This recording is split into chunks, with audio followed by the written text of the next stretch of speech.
ಅತ್ಯುದ್ರಿಕ್ತ ವಿದೋಷಸ್ವತಮಃ ಜ್ಞಾನೈಕತಾರ ಪ್ರಭಾ ಸರ್ವ ಪ್ರಾಭವ ಶಕ್ತಿ ಭೋಗಬಲ ಸತ್ಸಾರಾತ್ಮ ದಿವ್ಯಾಕೃತಿ ಸೃಷ್ಟಿ ಸ್ಥಾನ ನಿರೋಧ ನಿತ್ಯ ನೀತಿ ಜ್ಞಾನ ಪ್ರಕಾಶಾವೃತಿ ಕಾಂತಾ ಮೋಕ್ಷ ವಿಮೋಕ್ಷದಂ ಹರಿಮಜಂ ನಿತ್ಯಂ ಸದೋಪಾಸ್ಮಹೇ.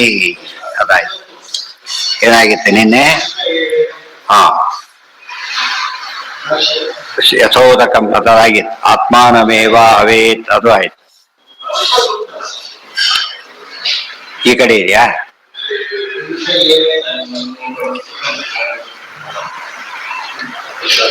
ಏಕದಾ ಭವತಿ ತತ್ರ ಪರ್ಯೇತಿ ಜಕ್ಷನ್ ಕ್ರೀಡನ್ ರಮಮಾಣಃ. ಇಲ್ಲಿದೆ ಸರಿ. ಮಹಾತತ್ಪರತ ಸರಿ ಸರಿ. 9ರಲ್ಲೂ ಕೂಡ ಏನು ಬಂದಿದೆ? ಭೇದನೆ ಬಂದಿರೋದ್ರಿಂದ ಅಭೇದ ಎಲ್ಲೂ ಇಲ್ಲ, ಆ ಅರ್ಥ ಮಾಡಿಕೊಂಡು ಅಂತ ಹೇಳಿದ್ರು. ಪುರುಷ ಏವೇದಂ ಸರ್ವಮಿತಿ ಚ ಪುರುಷೇಡೇದಂ ಸರ್ವಂ ವ್ಯಾಪ್ತಂ ಯದ್ಭೂತಂ ಯಚ್ಚ ಭವ್ಯಂ. ಒಂದು ಪ್ರಶ್ನೆ, ಪುರುಷ ಸೂಕ್ತದಲ್ಲಿ ಒಂದು ಸಮಸ್ಯೆ ಇದೆ. ಏನು ಸಮಸ್ಯೆ ಇದೆ? ಪುರುಷ ಏವೇದಂ ಸರ್ವಂ, ಇದೆಲ್ಲವೂ ಪುರುಷನೇ. ಅವ್ರಿಗೇನಾಯ್ತು ಈಗ ನೋಡಿದ್ರ? ನಮ್ಮ ಮತ ಹೇಳಿಲ್ಲ. ಈಗ ನಾವು ಎಲ್ಲವೂ ದೇವರಂತೀವಿ, ದೇವರೇ ಎಲ್ಲ ಅಂತ ಅಲ್ಲಿ ಹೇಳಿದ ಅಷ್ಟೇ. ಎಲ್ಲ ಒಂದೇ ಆಯ್ತಲ್ಲ, ಗೊತ್ತಾಯ್ತಾ ಈಗ? ಮತ್ತೆ ಭಗವದ್ಗೀತೆ ಹೋದ್ರೆ ವಾಸುದೇವ ಸರ್ವಂ ಅದೇ ಇದೆ. ನಮ್ಮ ವಿಷಯನೇ ಬಂದಿದೆ ಅಲ್ಲೂ ಕೂಡ. ಇನ್ನೊಂದೇನಿದೆ? ಸರ್ವಂ ಕಲ್ವಿದಂ ಬ್ರಹ್ಮ, ಅದು ಬೇರೆ ಇದೆ. ಇನ್ನೇನ್ ಬೇಕು? ಅದಕ್ಕೆ ಪಂಚಮಹಾವಾಕ್ಯಗಳು. ಅದಕ್ಕೆ ಹೇಳುತ್ತಾರೆ ಅಲ್ಲ, ಇದು ಹೇಗೆ ತೋರಿಸ್ಬೇಕು? ಆಚಾರ್ಯ ಕೆಲವರು ಏನ್ ಮಾಡ್ತಾರೆ, ಮತಾಚಾರ್ಯರಾಗ್ಲಿ ಮೇಷ್ಟ್ರಗಳಾಗ್ಲಿ ತಮಗೆ ಅರ್ಥ ಆಗ್ತದನ್ನ ಸ್ಕಿಪ್ ಮಾಡಿ ಹೋಗ್ಬಿಡ್ತಾರೆ. ನನಗೆ ಆಚಾರ್ಯ ಮಾಡೋದಿಲ್ಲ, ಪ್ರಶ್ನೆ ಹಾಕೊಂಡು ಉತ್ತರ ಕೊಡ್ತಾರೆ. ಪುರುಷ ಸೂಕ್ತ ನಾವು ಓದ್ಬೇಕಾದ್ರೆ ಯಾರು ಗಮನಿಸಿರೋದಿಲ್ಲ ಅದನ್ನ. ನೋಡಿ ಇಲ್ಲಿ ಇದೆಯಲ್ಲ, ನೋಡಿ ಇದೇ ಯೋಚನೆ ಮಾಡಬೇಡ, ಈ ಅರ್ಥ ಮಾಡಿ. ಏನಂತ ಮಾಡ್ಬೇಕಲ್ಲಿ? ಪುರುಷ ಏವೇದಂ ಸರ್ವಂ ಅಂದ್ರೆ ಪುರುಷನೇ ಎಲ್ಲ ಅಲ್ಲ, ಪುರುಷೇಣ ಏವ ಇದಂ ಸರ್ವಂ. ಏನ ಎಲ್ಲ ದೇವರಿಂದೇನೆ ಆಗಿದೆ ಹೊರತು ಯಾವ್ದ್ರಿಂದಾಗಿ ಬೇರೆಯವರಿಂದ ಆಗಿಲ್ಲ. ಈ ರೀತಿ ಪದ ಉಪಯೋಗಿಸ್ತಾರೆ. ಕೊನೆಗೆಲ್ಲ ಹೇಳ್ತಾ ಹೋಗ್ತಾರೆ. ಮಠಕ್ಕೆ ಹೋಗಿರ್ತೀರಿ, ಇದ್ಯಾರ್ದು? ಮಠದ್ದು. ಇದು ಮಠದ್ದೇ, ಇದು ಮಠ ಪೊರಕೆ, ಅದು ಮಠದ್ದೇ. ಬರ್ತಾ ಮಠ, ಅದು ಮಠ, ಅದು ಅಂದ್ಬಿಡ್ತಾರೆ. ದೊಡ್ಡ ಸಲ ಅದು ಮಠನೇ ಅಂದ್ರೆ ಮಠದ್ದೇ ಅಂತ ಅರ್ಥ ಆಗುತ್ತೆ. ಮಠ ಅಂತ ಹೇಳಿದ್ರೆ ಯಾತಕ್ಕೆ ಉಪಯೋಗ ಬರುತ್ತೆ? ಈಗ ಶಾರ್ಟ್ ಆಗಿ ಹೇಳ್ಬೇಕಾದ್ರೆ ಅದು ಮಠದ್ದೇ. ಅರ್ಥ ಆಯ್ತಾ? ಮೀಟಿಂಗ್ ಮಾಡ್ತಾ ಇರ್ತಾರೆ. ಯಾರ್ರೀ? ಮೈಸೂರು. ಮೊದ್ಲೆಲ್ಲ ಏನ್ ಕೇಳ್ತಾರೆ? ಮೈಸೂರಿನಿಂದ ಬಂದವರು ಯಾರು ಅಂತ ಕೇಳ್ತಾರೆ. ಬರ್ತಾ ಯಾರು? ಮೈಸೂರು ಯಾರು ಅಂತ. ಏನಂತಾರೋ ನಾನು ಅಂತ. ಅವ್ನು ಮೈಸೂರ? ಈಗ ಹಿಂದಿಂದೆಲ್ಲ ಕಾಂಟ್ಯಾಕ್ಟ್ ನೋಡ್ಬೇಕು. ಹೇಳ್ತಾ ಬಂದಿರ್ತಾರೆ. ಈ ತರ್ಪಣ ಕೊಡ್ಬೇಕಂತ ಪಂಚಿ ಜಯಿಸ್ಬಿಡ್ತಾರೆ. ಉಪಕ್ರಮಕ್ಕೆ ಹೋಗಿರ್ತಾರಲ್ಲ, ತರ್ಪಣ ಕೊಡ್ರಿ ಅಂತಾರೆ. ಈಗ ಹೇಳೋದಕ್ಕೆ ಶುರು ಮಾಡ್ಬಿಡ್ತಾರೆ. ಹಾಗೆಲ್ಲ ಮಾಡಬೇಡಿ, ಅವ್ರು ಹೋಗಿದ್ರೆ ಕೊಡಿ ಅಂತಾರೆ. ಮುಂದೆ ಬರ್ತಾ ಇದ್ರೆ ಕೊಡಿ ಅಂತಾರೆ. ಇದ್ದವ್ರಿಗೆ ಕೊಟ್ಬಿಡ್ತಾರೆ. ಆಮೇಲೆ ಇದ್ರೆ ಅಂತ ಯಾಕಂದ್ರೆ ಹೋಗಿದ್ರೆ ಸೇರ್ಸ್ಕೋಬೇಕಲ್ಲಿ. ಅವ್ರು ಸ್ಟಾರ್ಟ್ ಮಾಡಿ ಇದ್ರೆ ಅಂದು ಬಿಡ್ತಾರೆ. ಇದ್ರೆ ಅರ್ಥ ಏನು ಅಂದ್ರೆ ತರ್ಪಣಕ್ಕೆ ಅಧಿಕಾರಿಗಳಾಗಿ ಇದ್ರೆ ಕೊಡಿ ಅಂತ ಅರ್ಥ. ಇವ್ರು ಬದುಕಿದ್ರೆ ಅಂತ ಅರ್ಥ ಆಗ್ಬಿಡ್ತಾರೆ. ಅವ್ರಿಗೆ ಅವತ್ತೇ ಜನ್ಮದಲ್ಲೇ ಬಂದಿರಲ್ಲ ಅಂತ ಅವ್ರಿಗೆ ಅರ್ಥ ಆಗೋದಷ್ಟೇ. ಇದ್ದವ್ರಿಗೆಲ್ಲ ಕೊಟ್ಟು ಬಂದ್ಬಿಡ್ತಾರೆ. ಭಗವದ್ಗೀತೆ ಅರ್ಥ ಆಯ್ತು ಈಗ. ವಾಸುದೇವೇನ ಇದಂ ಸರ್ವಂ ಕಲ್ವಿನ್ ಬ್ರಹ್ಮಣ ಇದು ಸರ್ವಂ, ಎಲ್ಲ ಬಿಡುಗಡೆ ಸಲೀಸ. ಈಗ ಮಾಡಬಹುದಾ? ಮುಂದಿನ ಪ್ರಶ್ನೆ. ಮಾಡಬಹುದಾ ಅಂದ್ರೆ ನಿಯಮ ಇದೆ. ಸಪ್ತಸು ಪ್ರಥಮ, ಷಟ್ಸು ದ್ವಿತೀಯ. ವ್ಯಾಕರಣ ನಿಯಮಗಳಿದೆ, ಮಾಡಕ್ ಬರುತ್ತೆ ಅಂತ. ಎಲ್ಲರೂ ಮಾಡ್ತಾರೆ, ಎಲ್ಲಾ ಭಾಷೆಯಲ್ಲೂ ಮಾಡ್ತಾರ. ಆದ್ರಿಂದ ಸರಿ. ಇಷ್ಟು ಮಾಡಿದಾಗ ಯಾರಿಗೆ ಕಂಡೀಷನ್ ಬರೋದಿಲ್ಲ, ಗೊತ್ತಾಯ್ತಾ? ಇದು ಹೇಳೋರು ಯಾರು ಇರಲಿಲ್ಲ. ಅದಕ್ಕೆ ಸರ್ವಜ್ಞ ಮನ್ಯಮಾನವೇಷ್ಟ ಸಕಾರ್ಯ ವೀರ್ಯಂ ಸ್ವೇರಾನನೋ ಭುವನ ಜೀವನಂ ಆಪಭಾಷೆ. ಯಾವ ಮೀಡಿಯಾದಲ್ಲಿ ಬಂದು ಗೆಲ್ಬೇಕು ಅಂತ ಸಿಗ್ಬೇಕು. ಅದು ತುರುಷ್ಕ ಭಾಷೆಯಲ್ಲಿ ಮಾತಾಡ್ತಾರೆ. ಉತ್ತರ ಕೊಟ್ಟರು ಯಾರೇ ಬರಲಿ, ಯಾವ ಜಟ್ಟಿಗಳು ಬರಲಿ, ಅದಕ್ಕೆ ಉತ್ತರ ಕೊಡ್ಬೇಕು. ಆಲ್ರೌಂಡರ್. ಮಧ್ವೀಜ ಓದ್ಬೇಕಾದ್ರೆ ಆ ರೀತಿ ಓದ್ಬೇಕು. ಸುಮ್ಮನೆ ಬಹಳ ಕೀರ ಓದ್ಬೇಕು. ಇಲ್ಲೆಲ್ಲ ಆಚಾರ ಸಿಕ್ಕಾಕೊಂಡ್ಬಿಡ್ತಾರ ಅಂತ ಓದಿಬೇಕಾದ್ರೆ ಸಿಕ್ಕಾಕೊಳ್ಳೋದು ನಾವು ಅವ್ರು ಸಿಕ್ಕಾಕೊಳ್ಳೋದು. ನಮ್ಮ ಉದ್ದೇಶ ಏನಂದ್ರೆ ಆರೋಪ ಮಾಡೋದಲ್ಲ, ನಮ್ಗೆ ಗಟ್ಟಿ ಆಗ್ಬೇಕು. ಆಚಾರ್ಯ ಎಂಥವ್ರು ಅಂದ್ರೆ ನಮ್ಗೆ ಗ್ಯಾರಂಟಿ ಇದು ಮಾಡ್ತಾರೆ. ಅರ್ಥ ಆಯ್ತಾ? ಎಷ್ಟೋ ಸರ್ತೆ ಬೋಟಲ್ಲಿ ಹೋಗ್ತಿರ್ತಾರಲ್ಲ, ಅವ್ನು ಇರ್ತಾನಲ್ಲ ಬೋಟ್ ನಡೆಸೋಣ ಆಗಕ್ಕ, ಅವ್ನಿಗೆ ಚೆನ್ನಾಗಿ ಎಕ್ಸ್ಪರ್ಟ್ ಆಗ್ಬಿಟ್ರಿ ಪರವಾಗಿಲ್ಲ, ಅಷ್ಟು ಬಿದ್ದರು ಎತ್ತಾರ ಅವನಂತೆ. ಆ ತರ ಇರ್ಬೇಕು. ಅದು ಬಿಟ್ಬಿಟ್ಟು ನನಗೂ ಬರಲ್ಲ, ಇದು ನಿಮಗೂ ಬರಲ್ಲ ಅಂತ ಬಂದಿತ್ತೆ ಆಗ್ಬಿಡತ್ತೆ. ಯೋಚನೆ ಮಾಡಬೇಡಿ, ಎಳ್ಕೊಂಡು ಹೋಗ್ತೀರಾ ಆಯ್ತಾ ಇದ್ರು ನೋಡಿ ಇಟ್ಕೊಂಡು. ಆ ರೀತಿ ಹೇಳಿದಾಗ ಅವ್ರ ಬಗ್ಗೆ ಆಸಕ್ತಿ ಬರ್ತದೆ. ಆಚಾರ ಅಂಥವರ ಅಂತ ಹೇಳ್ತಾರೆ. ಪುರುಷೇಣ ಏದಂ ಸರ್ವಂ ವ್ಯಾಪ್ತಂ ಯದ್ಭೂತಂ ವೆಚ್ಚ ಭವ್ಯಂ. ಭಗವದ್ಗೀತೆ ವಾಸ್ತವ ಸರ್ವ ಬಂದಾಗ ಆಚಾರ ಬರೆಯೋದಿಲ್ಲ. ಇಲ್ಲಿ ಬರದಾಗ್ಬಿಟ್ಟಿದೆ ಆಗ್ಲಿ. ಇವರೇ ಯಾರೋ ಬರೆದು ಬಿಟ್ರು, ಆಚಾರ ಬರದೇ ಇಲ್ಲ. ಓದೇ ಇಲ್ಲ, ಬರದೇ ಇಲ್ಲ, ಏನ್ ಮಾಡ್ಬೇಕು? ಅದಕ್ಕೆ ಹೀಗಾಗುತ್ತೆ. ಎಷ್ಟೋ ಆರೋಪ ಮಾಡೋರ್ ಮುಂದೆ ಕೆಟ್ಟ ದೃಷ್ಟಿ ಇರುತ್ತೆ, ಹಾಗೆ ಮಾಡ್ತಾರೆ. ಕ್ಲಿಯರ್ ಆಗಿ ಬರ ತೋರಿಸ್ಬಿಟ್ಟಿದ್ದಾರೆ. ಪುರುಷ ಎಲ್ಲ ಪುರುಷೇಣ ಅಂತ ಬಿಡಿಸಿ. ದೊಡ್ಡವ್ರು ಎಲ್ಲ ಮತ್ತೆ ಮತ್ತೆ ಹೇಳೋದಿಲ್ಲ. ಉತ್ತಮನೋ ಭಕ್ತಿ ಹೋದ ಅಂತ ಹೇಳಿದ್ರೆ ಅರ್ಥ ಮಾಡ್ಕೊಂಡ್ಬಿಡ್ಬೇಕು.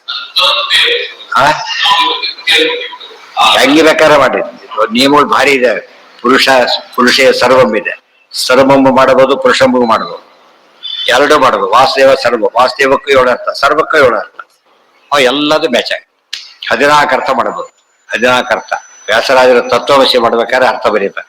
ಎಷ್ಟು ಅರ್ಥ ಮಾಡೋದು. ವಿಷ್ಣುದಾಸಾಚಾರ್ಯ ಭಾರಿ ಹಿಂದಿದ್ದವ್ರು, ವ್ಯಾಸರಾಜ ಹಿಂದಿದ್ದವ್ರು. ವ್ಯಾಸರಾಜ ಅವ್ರನ್ನ ಕೋಟ್ ಮಾಡ್ತಾರೆ ವಿಷ್ಣುದಾಸಾಚಾರ್ಯ, ಗೊತ್ತಾಯ್ತಾ? ಅವ್ರು ಹಾಗೆ 17-18 ಅರ್ಥ ಬರೀತಾರೆ ತತ್ವಮಸಿ. ಎಲ್ಲ ಯಾವ ರೀತಿ ಬೇಕಾದ್ರೆ ಎಲ್ಲ ವ್ಯಾಕರಣ ಪ್ರಕಾರ ಹೊಂದೋದು. ನೀವು ಒಂದು ಅರ್ಥ ಇಂಡೈರೆಕ್ಟ್ ಹೇಳಿದ್ರೆ ನಾವು ಇಷ್ಟ ಅರ್ಥ ಡೈರೆಕ್ಟ್ ಆಗಿ ಹೇಳ್ತೀವಲ್ಲ, ಅದೆಲ್ಲ ಆಚಾರ್ಯ ಬೇರೆ ಬೇರೆ ತೋರಿಸಿ ಸೇರಿಸೋದಷ್ಟೇ. ನಾವು ಸ್ವಂತದ ಕೆಲಸ ನಿಮಗೆ ಕೊಟ್ಟೇ ಇಲ್ಲ ಏನು ಮಾಡ್ಲಿಕ್ಕೆ. ಇರೋದನ್ನ ಜೋಡಿಸ್ಕೊಳ್ಳಿ ಅಷ್ಟೇ. ಊಟಕ್ಕೆ ಬಡಿಸಿದಾಗ ಅಡಿಗೆ ಮಾಡ್ಕೊಳ್ಳಿ ಅಂತ ಯಾರು ಕೊಡೋದಿಲ್ಲ, ಮಾಡಿಸ್ಕೊಂಡು ಬಡಿಸ್ತಾರೆ ಹೊರತು ಸರಿಯಾಗಿ ಉಂಡೋದು ಇವ್ರ ಕೆಲಸ. ನಚ ಭಗವಾನ್ ಗೋತ್ವೇನ ಮನುಷ್ಯತ್ವೇನ ಭವತಿ, ಪರಮಾತ್ಮ ಮನುಷ್ಯನಾಗ್ತಾನ ಗೋವಾಗ್ತಾನ? ಆಗೋದಿಲ್ಲ. ಅದಕ್ಕೆ ಅವನಿಂದ ಗೋವಾಯ್ತು, ಅವನಿಂದ ಮನುಷ್ಯ ಸೃಷ್ಟಿ ಆಯ್ತು ಅನ್ಬೇಕೆ ಹೊರತು ಅವನೇ ಗೋವಾದ, ಅವನೇ ಎಲ್ಲ ಆದ ಅಂತ ಹೇಳಬಾರ್ದು. ಆ ತೃಣಾತ್ ಆ ಕರೀಶ ಸರ್ವಂ ಭಗವಾನ್ ಇತಿ ಮಿಥ್ಯಾ ದೃಷ್ಟಿರೇಶ. ಆದ್ರಿಂದ ಎಲ್ಲವೂ ದೇವರೆಂಬ ತಪ್ಪು, ಎಲ್ಲವೂ ದೇವರಿಂದಲೇ ಎಂಬ ಸರಿ. ಗಾಡ್ ಈಸ್ ಎವರಿಥಿಂಗ್ ತಪ್ಪದು, ಗಾಡ್ ಈಸ್ ಇನ್ ಎವರಿಥಿಂಗ್ ಅದು ಕರೆಕ್ಟ್. ಎಷ್ಟು ಸ್ವಲ್ಪ ವ್ಯತ್ಯಾಸ ಆಗಿಬಿಡುತ್ತೆ, ಗೊತ್ತಾಯ್ತಾ? ಸರಿಯಾಗಿ ಅರ್ಥ ಮಾಡ್ಕೊಳ್ಳಿ. ರಜಸಕ್ತವು ಎಷ್ಟೋ ಜನ ಮೂರ್ಖರಿರ್ತಾರಲ್ಲ, ಅರ್ಥ ಗೊತ್ತಿರಲ್ಲ ಅವರಿಗೆ.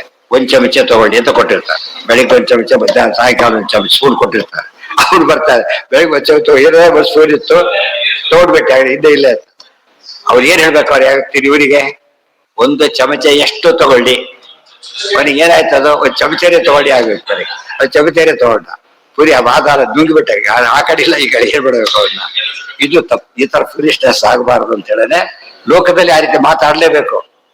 ಅವ್ರು ಹೇಳ್ತಾರೆ 1 ಚಮಚ ಎಷ್ಟು ತಗೊಳ್ಳಿ, ಹೇಳ್ತಾಗ ಎಷ್ಟೊತ್ತು ಹೇಳ್ಬೇಕು ಅವ್ರು ಪಾಪ. ಅವ್ರ ಇದು 1 ಚಮಚ, ಅದು 1 ಚಮಚ, 1 ಚಮಚ ಆಗಿದೆ ಹೇಳೋ ರೀತಿ ಹಾಗೇನೆ. ಅದು ಅರ್ಥ ಮಾಡಿಕೊಳ್ಳೋದಕ್ಕೆ ಬುದ್ಧಿ ಬೇಕು ಸ್ವಲ್ಪ. ದೊಡ್ಡ ಮೆಕ್ಯಾನಿಕಲಿ ಮಾಡ್ತಾರೆ, ತಪ್ಪು. ತೃಣಾತ್ ಆ ತೃಣಾತ್ ಆ ಕರೀಶ, ಪ್ರತಿಯೊಂದು ಭಗವಂತ. ಪಟಕ್ಕೆ ಹೋಗ್ತೇವೆ, ಪೊರಕೆ ಇದೆ ಅದ್ರ ಮೇಲೆ ಏನು ಶ್ರೀ ರಾಯರ ಮಠ ಬರೋದ SRMS ಹಾಕಿಬಿಟ್ಟಿರ್ತಾರೆ. ಅದ್ರ ಮೇಲೆ ಅವ್ರ ಪೊರಕೆ ರಾಯರ ಮಠನಾಗಿದ್ರೆ ಪೊರಕೆ ರಾಯರ ಮಠನ ಏನದು? ಈ ಪೊರಕೆ ಬಿಲಾಂಗಿಷ್ಟು ರಾಯರ ಮಠ ಅಂತ ಅರ್ಥ. ಇವರೇ ಅದೇ ರಾಯರ ಮಠ, ಅದಕ್ಕೆ ಕೈ ಮುಗಿದು ಬಂದ್ಬಿಟ್ರೆ ಅದಕ್ಕೆ ವಾಕ್ಯಾರ್ಥ ಲೋಕದಲ್ಲೇ ನಮಗೆ ಸಮಸ್ಯೆ ಆಗುತ್ತೆ. ಶಾಸ್ತ್ರ ಎಷ್ಟು ಸಮಸ್ಯೆ ಇರ್ಬೋದು, ಅದನ್ನ ಬಿಡಿಸೋದು ಅಷ್ಟು ಸುಲಭ ಅಲ್ಲ. ಇವ ಶಬ್ದೋ ಅವಗಮ್ಯತೆ. ದಜಿಸಕ್ತವು ಗೌತವ ಇಲ್ಲೂ ಹಾಗೇನೆ. ದಜಿಸಕ್ತ ಗೌತವ ಅಂತ ಕರೆದಾಗ ಒಂದಾಗಿಲ್ಲ. ಅವೆಲ್ಲ ಕೂಡ ಹೆಚ್ಚು ಭಾಗ ಮೊಸರಿದೆ, ಹೆಚ್ಚು ಭಾಗ ತುಪ್ಪ ಇದೆ, ದೇವರ ರೋಡ್ ಭಾರಿ ಜಾಸ್ತಿ ಇದೆ, ಅದಕ್ಕೆ ಹೇಳ್ತಾರೆ ಹೊರತು ಏನಲ್ಲ ಅದೇ ಅಂತ ಅರ್ಥ ಅಲ್ಲ. ದಜಿಸಕ್ತ ಪಕವೋ ಅಂದ್ರೆ ದಧಿಯಿಂದ ಮೊಸರಿನಲ್ಲಿ ಮೊಸರಡಿ ಅಂತ ಬರ್ತಾರೆ. ಮೊಸರಲ್ಲಿ ನೆನೆಸಿ ಬಿಡಿಸ್ತಕ್ಕಂಥ ಬಡಿ, ಹಾಗೆ ಅರ್ಥ ಮಾಡ್ಕೊ. ಸಕ್ತವೋ ಕೃತ ಸಿಕ್ತ ಬೋಧನ, ತುಪ್ಪದಲ್ಲಿ ನೆನೆ ಹಾಕಿಬಿಡ್ತಾರೆ, ತೆಗಿತಾರೆ. ದ್ರಾಕ್ಷಿ ಗೋಡಂಬಿ ಏನಾಯ್ತು, ಬೈತು ಎಲ್ಲ ಕಡೆ ತುಪ್ಪ ಅಂಟ್ಕೊಂಡ್ಬಿಟ್ಟು ಅದ್ರ ಟೇಸ್ಟೇ ಬೇರೆ. ಅದಕ್ಕೆ ಏನಂತ ಕರೀತಾರೆ ಅದನ್ನ? ಘೃತಸಕ್ತ. ಘೃತದಿಂದ ಬಂದರೆ ತಯಾರು ಮಾಡಿರೋ ಘೃತನೇ ಅಲ್ಲದು. ಘೃತದೊಳಗಿದೆ ತುಂಬಾ ಹೊತ್ತಿದ್ದಕ್ಕೆ ಅದು ಅದಾಗೇ ಇದೆ, ಅದು ತುಪ್ಪ ಕನ್ವರ್ಟ್ ಆಗಿಲ್ಲ. ತುಪ್ಪ ಗೋಡಂಬಿ ಆಗಿಲ್ಲ, ದ್ರಾಕ್ಷಿ ಆಗಿಲ್ಲ. ತುಪ್ಪದಲ್ಲಿ ಮುಳುಗಿಸಿದ ಗೋಡಂಬಿ, ತುಪ್ಪದಲ್ಲಿ ಮುಳುಗಿಸಿದಂತಹ ದ್ರಾಕ್ಷಿ. ಇದನ್ನ ಅರ್ಥ ಮಾಡ್ಕೊಂಡು ಹೇಗೆ ತಿನ್ಬೇಕು ಹಾಗೆ. ಅಲ್ಲಿ ತಿನ್ಬೇಕು, ಇಲ್ಲಿ ತಿಳಿಬೇಕು, ಅಷ್ಟೇ ವ್ಯತ್ಯಾಸ. ತಿನ್ಬೇಕಾದ್ರೆ ತಿಳಿಬೇಕು, ತಿಳಿಬೇಕಾದ್ರೆ ಅರ್ಥ ಮಾಡ್ಕೊಂಡು ಹೋಗ್ಬೇಕು. ಅದನ್ನೆಲ್ಲ ತಿಳಿದಿದ್ದೆಲ್ಲ ತಲೆಗೆ ಹಾಕೋಬೇಕು, ತಿಂದಿದ್ದೆಲ್ಲ ಹೊಟ್ಟೆಗೆ ಹಾಕೋಬೇಕು. ಅರ್ಥ ಊಟ ಅಷ್ಟೇ ಮಾಡ್ಕೋಬಾರ್ದು ಅಷ್ಟೇ. ಪುಸ್ತಕ ತಲೆವಾಡಿ ಇಟ್ಕೊಂಡ್ಬಿಟ್ರೆ ಆಪರೇಷನ್ ಮಾಡಿ ಬಿದ್ದಿದ್ದಾಗೆ. ದರಿ ಸಿಕ್ತ ಪುರುಷ ಏವೇದಂ ಸರ್ವಂ ಯದ್ಭೂತಂ ವೆಚ್ಚ ಭವ್ಯಂ. ಮುಂದೆ ಹಾಗೆ ಇದೆ, ಏನೇನಿದೆಯಲ್ಲ ಭೂತಂ ಹಿಂದಿಂದು ಪರಮಾತ್ಮನೇ, ಮುಂದಿಂದು ಪರಮಾತ್ಮನೇ ಅಲ್ಲ. ಹಿಂದಿರೋದನ್ನು ಪರಮಾತ್ಮನೇ ಮಾಡಿದ್ದು, ಮುಂದೆ ಪರಮಾತ್ಮನೇ ಮಾಡೋದು. ಪರಮಾತ್ಮನ ಶಬ್ದಕ್ಕೆ ಆ ರೀತಿ ಮಾಡೋದು. ಪುರುಷೇನ ಹಿ ಇದಂ